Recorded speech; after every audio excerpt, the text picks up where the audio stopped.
Hello, bachcho. Let's read the question. The question is saying assertion is given as anything less than a complete structure of a cell can ensure independent living. Reason is unicellular organisms are capable of independent existence and performing essential function of life. Option are first one is both assertion and reason are true and reason is the correct explanation of the assertion. Second is both assertion and reason are true but reason is not the correct explanation of assertion.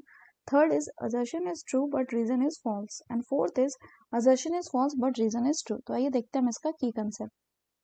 तो अगर हम बात करें बच्चों इसके की concept की, so the key concept will be cell.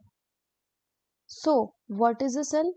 Cell is the structural, functional unit of all living organism or all living beings. यानी अगर बात करें तो सेल कैसा हो गया, ये फंडामेंटल यूनिट हुआ किसका, of life.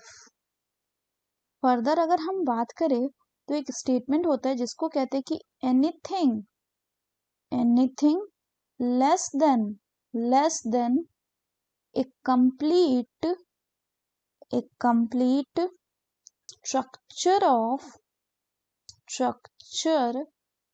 of a cell, it does not ensure independent living यानी सेल से कुछ भी कम इंडिपेंडेंट लिविंग यानी लिविंग थिंग को वो इंश्योर करता ही नहीं है. सेल से कुछ भी कम स्ट्रक्चर जो होगा वो नॉन लिविंग थिंग होगा.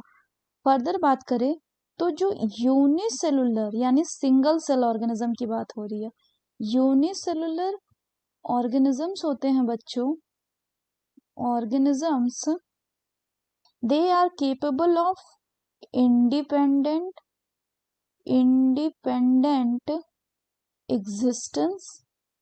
एग्जिस्टेंस एंड दूसरा ये क्या, and in performing essential functions of life.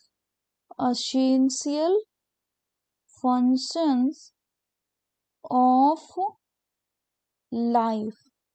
So, अगर हम क्वेश्चन की बात करें बच्चों तो क्वेश्चन में assertion में पहला बोल रहा है कि anything less than a complete structure of cell can ensure बोल रहा है independent living. तो गलत है क्योंकि anything less than a complete structure of cell does not ensure independent living. Reason is given as unicellular organisms are capable of independent existence and performing essential function of life. तो ये कैसा correct है. So the correct option will be option 4, that is assertion is false but the reason is true.